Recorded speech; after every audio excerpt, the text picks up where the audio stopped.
Okay, hi everyone. It's good to see you all again and beautiful to meet people from around the world, and happy birthday, Jack. This is a poem written today for today, the 100th birthday of Jack Kerouac. I'd like to dedicate this poem to Jan Kerouac and to Jack Shea, filmmaker.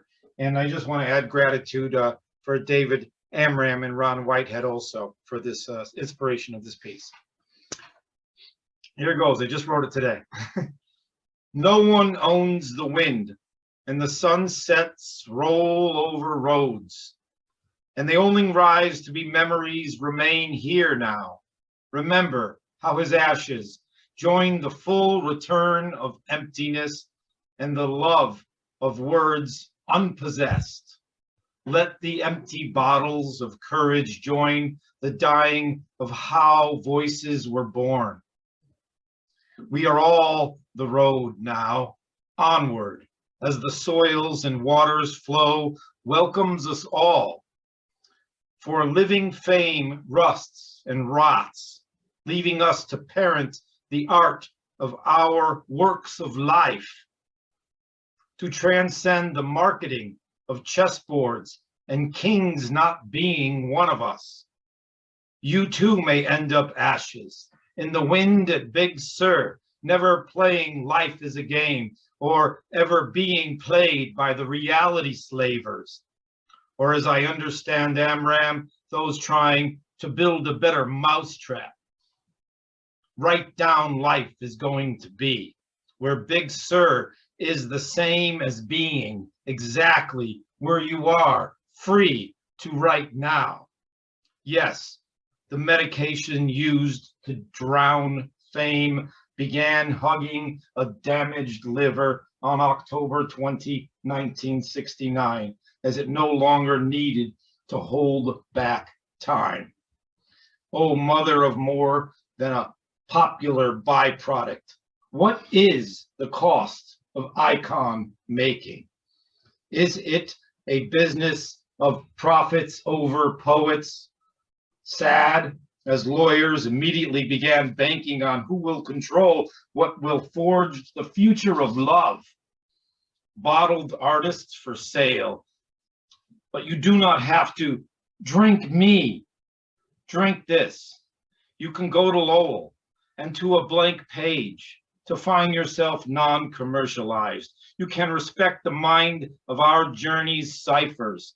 Read the air into your intangible hope, into our inspiration's inhalation.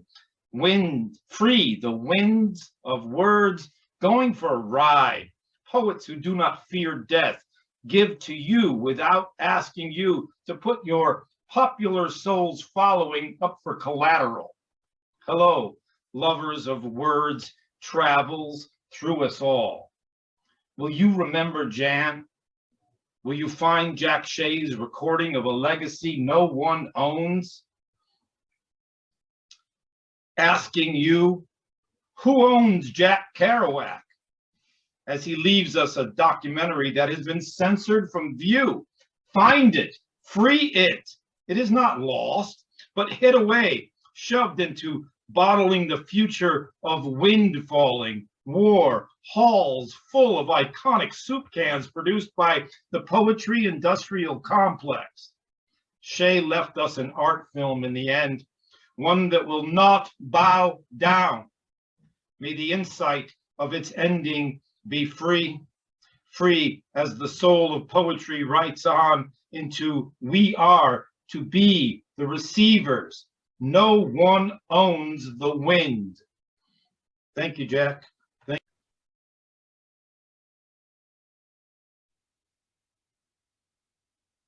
I'm Lorraine Currelley from New York. When you write, write unsettling words, uncompromising, unfriendly, unafraid to be ugly words. Write words that crush and unearth truth buried beneath supremacy, revisionist historical stench, stolen history, and appropriated genius, and your ancestral mothers and fathers' rape blood. Write words that tear at skin, choking your throat until birth. Unapologetic words, dismantling privilege, entitlement, and supremacy. Do not silence nor sell your ancient tongue. You were bought and paid for long ago. Do not bargain with ancient sacrifice, for when you die, our ancestors will not grant you peace. When you speak, speak courageously. You are never alone. Your words are sacred. Do not bless our oppressors with comfortable words. Words call to ease a humanity and spiritualism that never exist. Teach your daughters not to crave nor to suckle undeserving murderous blood, and your sons not to dishonor ancestral sperm in foreign wombs. When you write, fuck them hard with our trauma, anxiety, fears, depression, strategies for daily survival, and centuries of terror. Only then, when you die, will our ancestors welcome you. Thank you.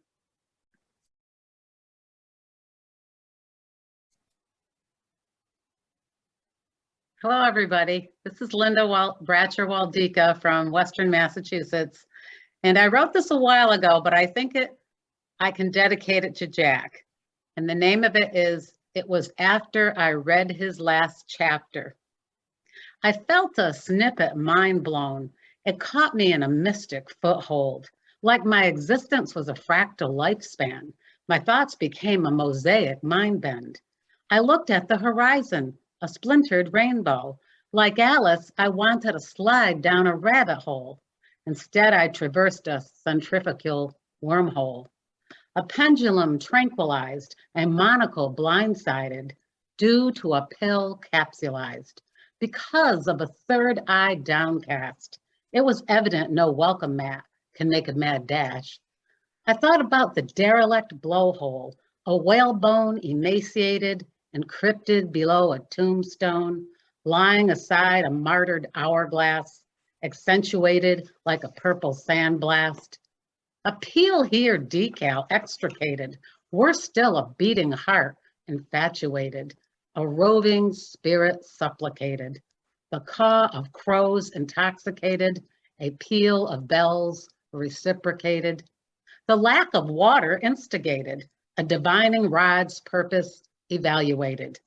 A dowser exclaims, underground wells not renovated, a virgin rock fracture anticipated. This perpetual poem may be abbreviated or laid down as dust, exterminated, or live on as a mantra, then redacted. I prefer it to be a comic truce extenuated. Okay.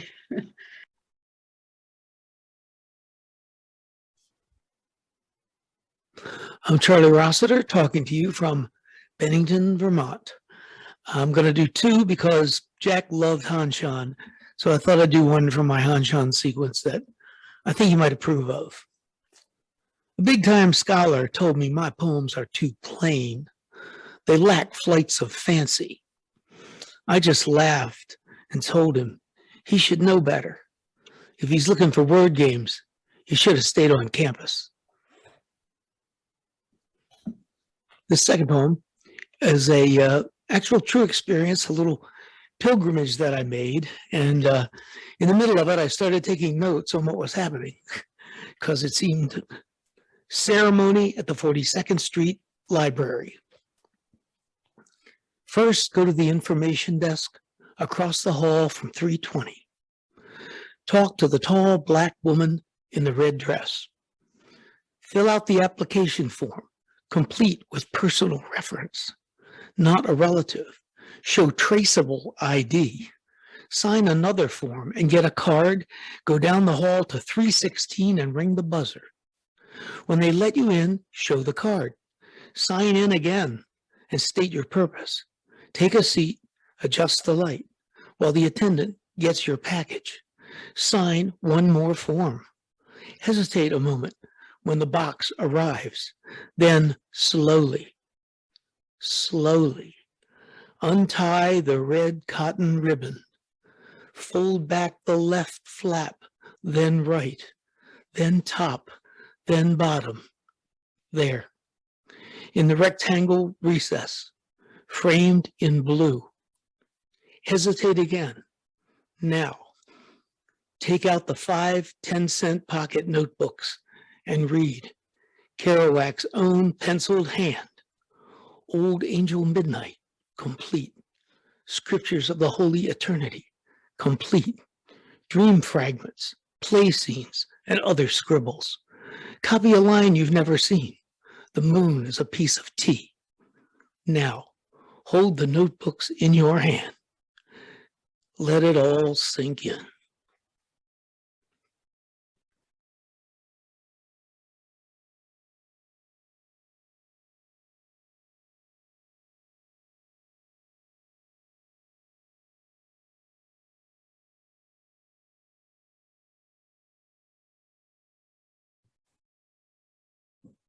Hi, Michael Sindler here from Denver, Colorado. Pleased and honored to be part of this celebration of Jack Kerouac's 100th birthday. And one of the things that always from the beginning attracted me to Kerouac was the real Zen sense of compassion. And he really understood those unwashed angels of Denver streets, of which there are still all too many of, and this is a poem for them. It's called You Can Breathe. Yes, you can breathe, even here. The exhaust fumes may sting your eyes, congest your lungs, cover your limbs with a fine gray mist that sticks and makes you seem a minstrel caught up in its tiny funneled mistral, a wind that blows black. The worst of locomotions, constant burst of moving waste, of haste, constantly in pursuit and chase of illusionary gemstones, milestones, and meatless bones. You can breathe through the urine scent of squalor where humans sleep against walls, pinning themselves in corners, wrapped in well-worn blankets or cardboard chrysalises, bursting out daily into changed forms, not recognized or realized as different from the pupae they evolved from.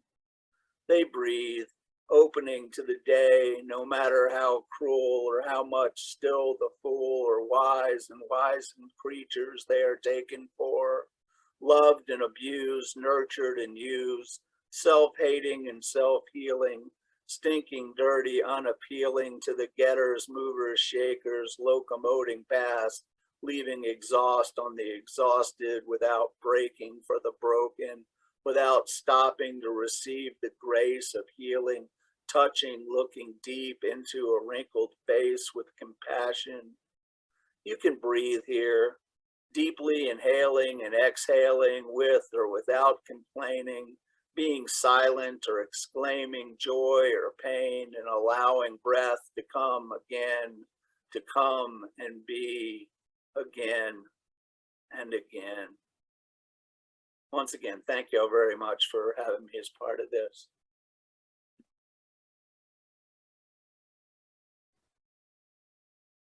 Well, blessings to you all, fellow poets, and I'm honored to be here. My name is Raoul James, and I am in Toronto, Canada, and I'm sharing these words in honor of Jack's birthday. So I have two pieces, one newer, and the other one is not as new. The idea of freedom eludes as my mind constantly returns to the question, how did I get here? I can no longer make sense of my circumstance as each moment looks like the last.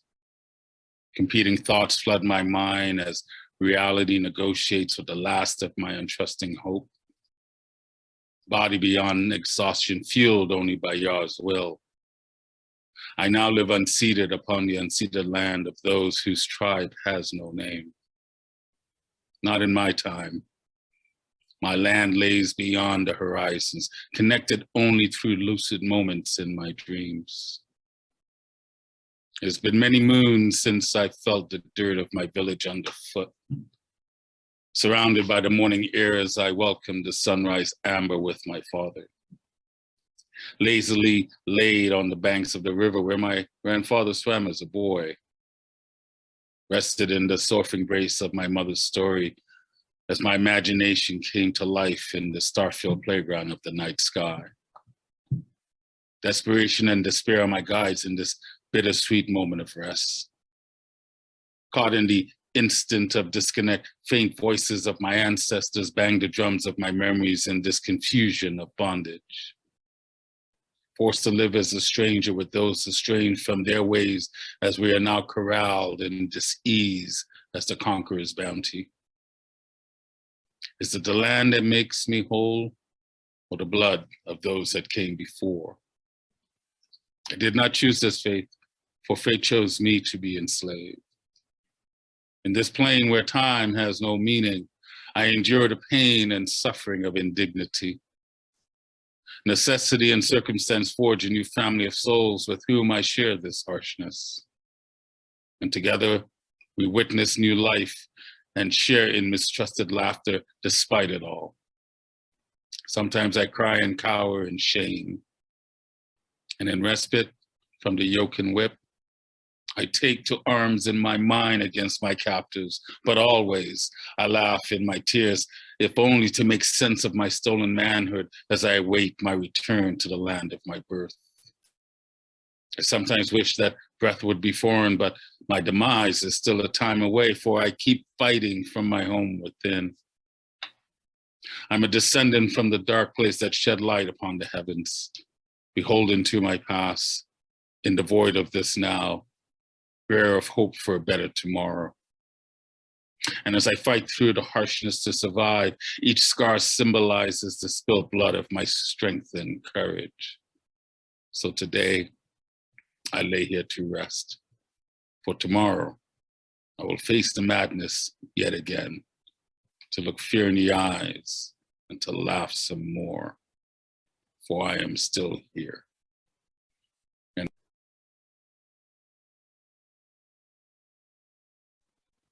Hi, I'm Andy Clausen. I'm here in Siberia, New York.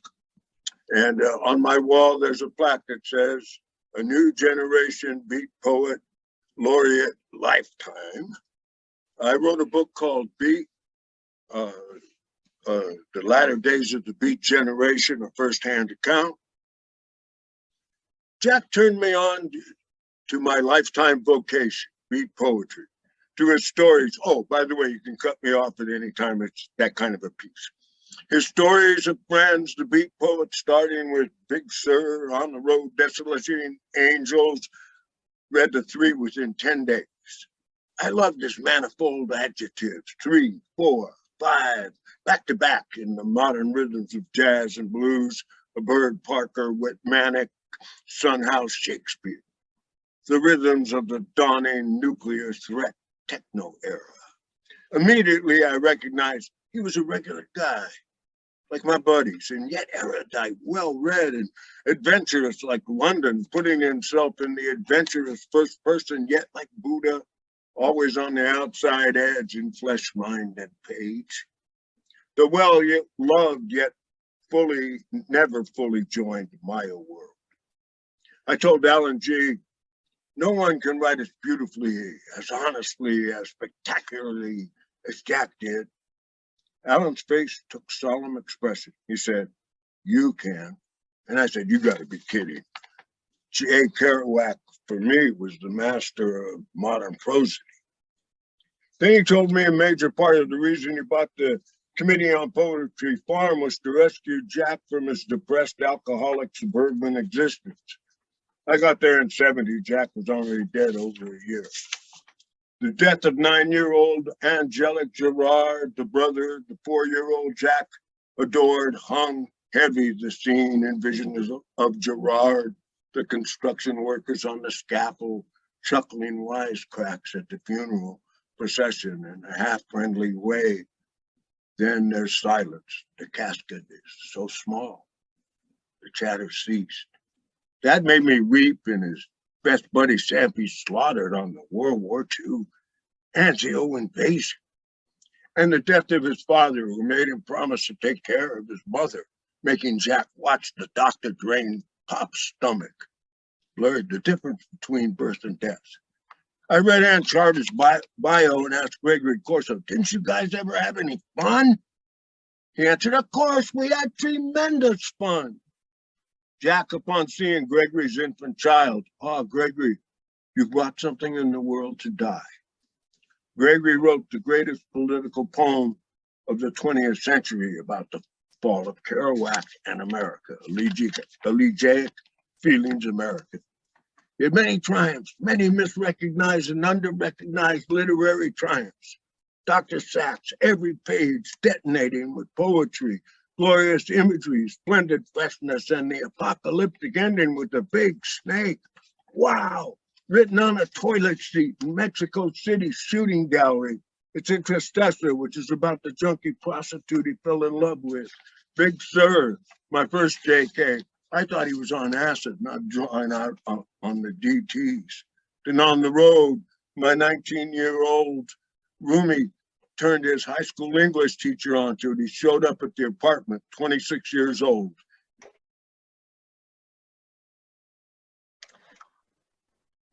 This is called Solitaire. It's part one of a two-part poem, which I'm only going to read the first part of. Oh, Jack, how long these unending questions spun glass poets who had the knack of modern lingo, the free-flowing wordless cacophony, scatting life in this time, broken, bent, twisted, living with desires and understandings on their sleeves, burgeoning, bloody electricity of information not known before in light of bombs dropped from the sky. Populations annihilated, their faces unseen. Jack, if you were alive now, what would you say? Would you abandon poetry in disgust, turn from speaking truth because no one's listening? Descend into crotchety old man complaints of kids today? If you were the ego to Cassidy's id and Alan was superego, if Ray was the Buddha, Gregory was Loki trickster, the joy of being unrealized, a youthquake cohort, massive swelling in the digestive tract of the race of humankind. Moving along, we're moving along to be excreted into the void as all tips backwards to an even less enlightened time, instilling fear of starvation in a world of plenty, fear of forcible submission in a world of unprecedented freedom, fear of otherness in a weird world of overwhelming oneness. No reason for unbrothering. So many things have changed since you and your companions sought the jazz streets, back night alleys, sweet whiskey, smoke, and untamed minds. Unfettered words still shocking enough to break the glass, tear holes in the envelope of time. Since you owned in the limitless starry night alone with the mountaintop ghosts of adventures yet to come. An early lever, you never saw what you had wrought. A generation released upon the roads, the joy of seeking, burning, youthful eyes. Who can know what distortions, what manipulative ploys of those who control the purse strings, who let us live by their grace and call it God.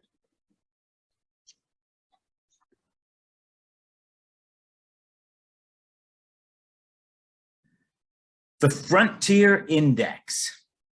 10 pages into Ginsberg's Iron Horse, he's already masturbated, been fucked, eaten ass, and invoked Hart Crane. Heroin is the one illicit drug I never tried because I'm already on my own high horse. Good, evil, and indifferent are mirages singing oceans on the same sine wave. The beat of a poet's heart, is syncopated, lost at sea, unfathomable. There are no bad words. The line between living and dying lies blind on the tracks. Let's not and say we did. Coming from Kerouac's grave and approaching the New Hampshire coast, I see a sign for Seabrook and imagine it says sea broke. Recall Jack's stone says he honored life. See myself in communion like a wafer snapped in two, falling backward into the cool Atlantic, or a warm glass of the Beat brand single malt whiskey I picked up on the road to Portsmouth. Lines blur along with a distinction between drown and dissolve, honored and extinguished.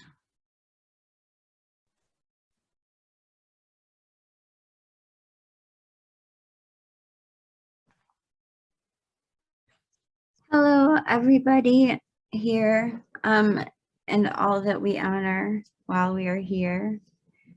I had some more words to say before I just listened to everyone else's, and I'm just like I'm attaching with that, and I just want to carry that onward. I have two poems. This one is called My God Can Beat Up Your God. And this is, my mother actually wanted me to read it, and because Jack loves his mother and it just kind of fit, I said, all right.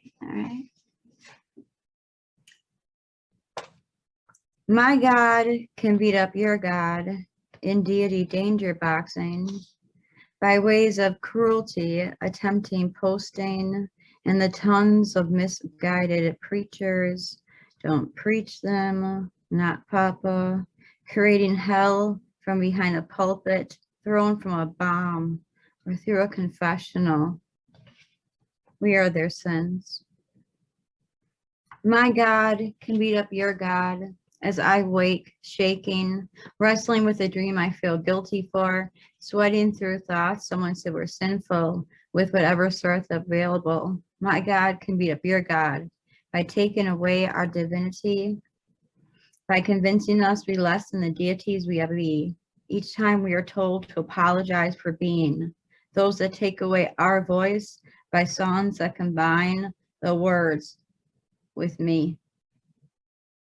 That is my God and your God, beating the holy, beating into submission that which is made to stand, not kneel, to feel, not pretend, I wake. My gods beat out my godliness each time I insult my fellow goddess, myself, for I know that we be that of each other, that I believe. The God is in you, in me, and neither needs a crucifix, but instead the creative integrity of anything else than that. My God can beat up your God if my God be cowardly, if my God be false, if my God be a manifestation of melancholy's making in order to mock, in order to be silent, beat up gods by way of false solitude when we are divine. Poets, we are the tellers. The prophecy is stitched loose to our lips, under the trees, behind, bend for sips, urgent for our fits, of prayer-ridden swoons. Gods die each day, as do the faith of those that believe in the ultimate ploy, that power be found in another falling down, their gods beat their gods right to the grave. My God is a beat preacher, spoken word howling rhythm speaker. In jazz and in jive, you'll find my vibe. Though I don't always say it right, I'm left-handed and I try, and the trying keeps me right and alive. As does listening, as the beats lift us up, and I'm made holy when you're with me, a craft of a raft. Poets' tongues are lashing things. They soothe as you describe, my God, your God, us, love. I count the feathers. I count each and every particular feather to find out what I had forgotten before, wondering if there's a heaven wanting of me here. And then I see you, heaven of me counting with in letters and numbers, the strong God, soft feathers that make up our wings, creators, and from my hair, I add a bit of my bird's nest and twigs, joining your flight, the God inside me.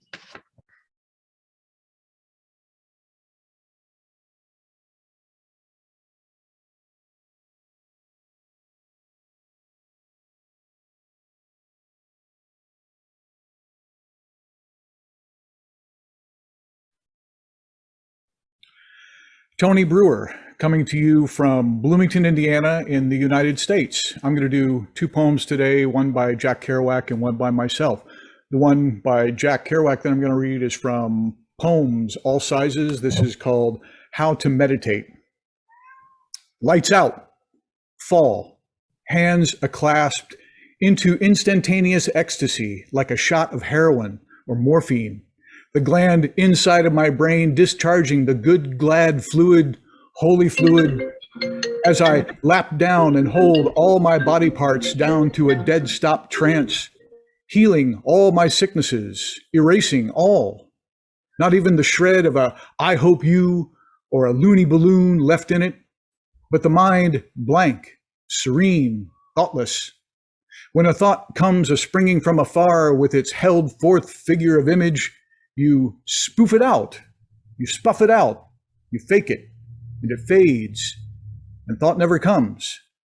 And with joy, you realize for the first time, thinking's just like not thinking, so I don't have to think anymore. And then the one by me is Pity for Sale, after Ferlinghetti, after Gibran. Pity the bee who has no country, its fuzzy, swollen appetite and a hardwired love of candy. Pity the window, gladly accepting so many waves of heat and hand fogged with condensation of desire. Pity the vegetable in its untouchable packet, disguised as itty-bitty seeds that are mere possibilities. Pity the failed backup and make it new. Pity the ambulance, so lonely it stalks my next-door neighbor twice this year alone. Alone. Pity the billionaires in love with zeros.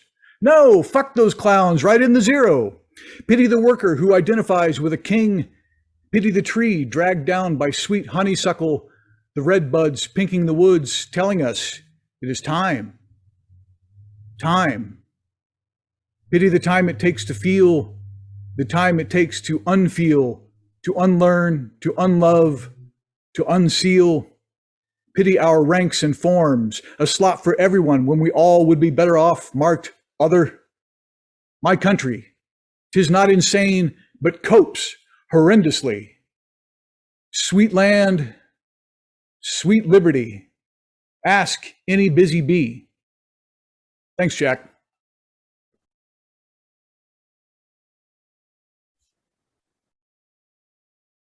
I will first read an inaccurate haiku, because poetry is just words that start as thoughts and become more than words. And then I'm going to read a poem called Chicago.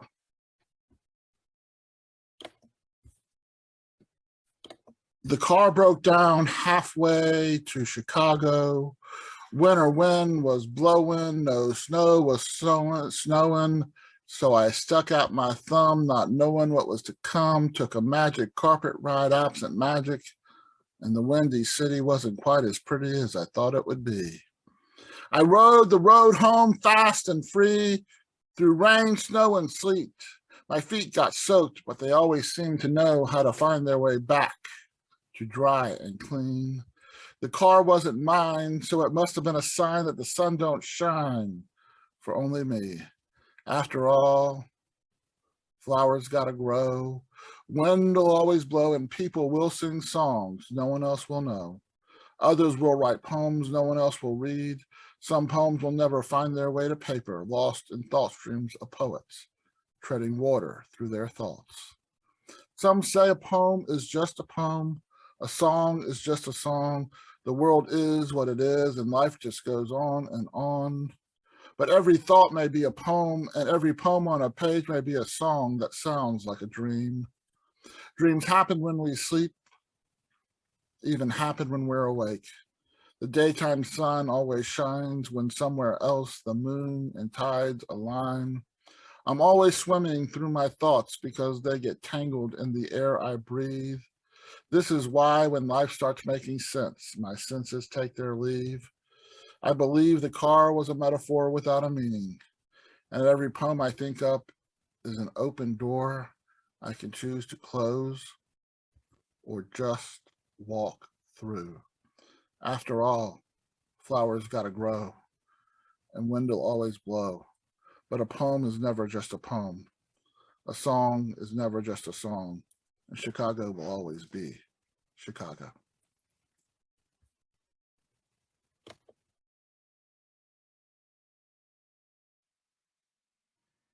Happy birthday, Jack. From Robert Fleming, a word artist from Lewis, Delaware. My first one, road trip, yeah. 30-hour road trip. 7-Eleven blue Slurpee, yeah. Roadside blue pea stop. Turnpike rest stop, yeah. Vending machine, ho-ho, yeah. Creamy stomach, yeah. Gear windshield kiss, yo. Airbag human frodas, yo. Car wreckage value, oh. Tire stabbing yodel. Rim asphalt release, delio. Emergency, yo. Passenger assault. Passenger ejection, yeah. Ass on asphalt, ah. Empty beverage. Backseat garbage dump filled. Budweiser beer cans. And I'm going to read my second one is called Oil Change. I can't afford 1040 oil. I change with liquefied roadkills. How many varmints make a change? Vavoom, 3 raccoons, 12 squirrels, or 1 deer head. Before I confess, I dab a pinky of varmint Valvoline on my forehead. Slick my hair back, I confess. I have taken Route 66 roadkill. I have not wasted any part of the road creatures left for me on the road. I drove here fuming oil coons. Good afternoon and happy Jack from Delaware.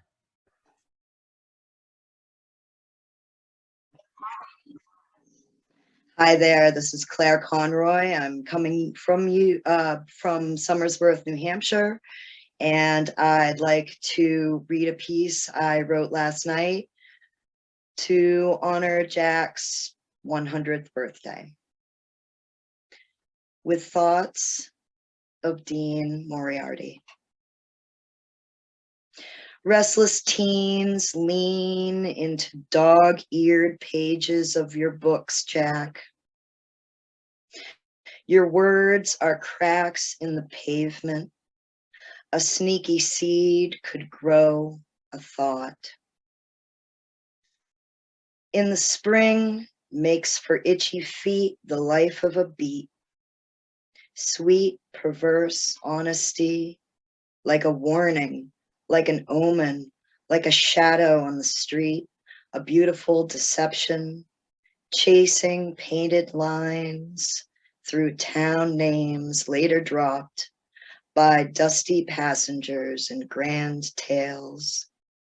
Cigarette-begging youth clad in anti-conformity and lost patriotism. Pizza parlor politics. Love found in the crusted corners of the mouths of moon-drunk coffeehouse gangsters. Aching for a hallucinatory mirage. Iridescent concrete steam raises a need. You can't find it in a flask, Jack.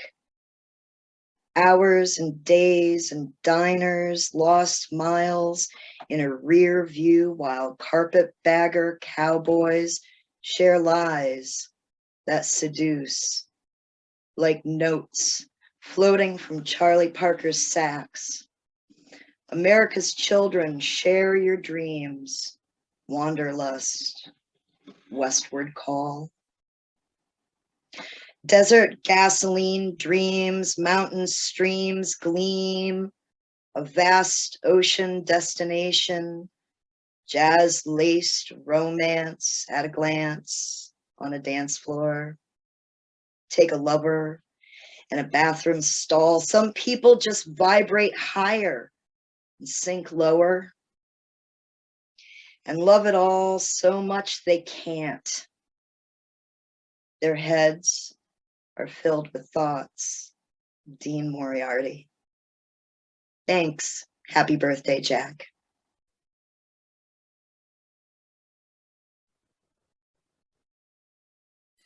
Hi, it's Kathleen Holzer coming from the Bronx, and I'm very happy to breathe the air of the beats that everybody has been breathing today. And I have a special connection to them because I used to give walking tours in the village, which were beat to punk. So it was something I thought about quite a lot at the time. So the poem I wrote for today is called Just Might Be Beat. Someone forgot to add this to the picture of Who Gives a Flying Fuck in the 50s. Lorraine's Toreador pants, Nina's black turtleneck, DePrima's pelvic architecture, fighting back. Revolutions in a smoky voice, sass and savvy and sureness. Howling vixens with street cred. Ruffian girls riding hogs and thumbs coast to coast. You've seen us all over the place. The female wasn't ductile.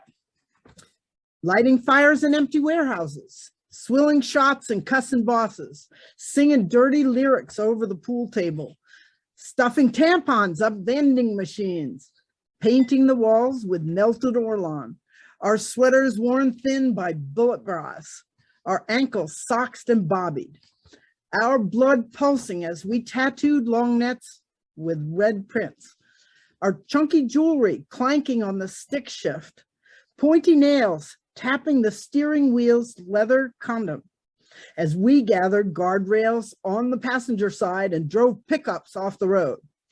Riding herd on bad boys, BB gun pellets keeping them in line.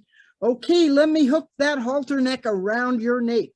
And yeah, we let them sniff our tail sometimes before snarling and snapping, but one-way sex doesn't cut it, man. That slit in my lips didn't disqualify me from freewheeling. Breasts are beat to the rhythm of barefoot jazz or clomping boots or pipe burns on our calves with motorcycle helmets in hand. We were growly, funky, hairy girls. You gotta go and never stop going. But our purring acceleration drowns out your cat's meow. Oh, Jack, and you romantic rebels swilling testosterone delusion. How could you have missed us? Thank you.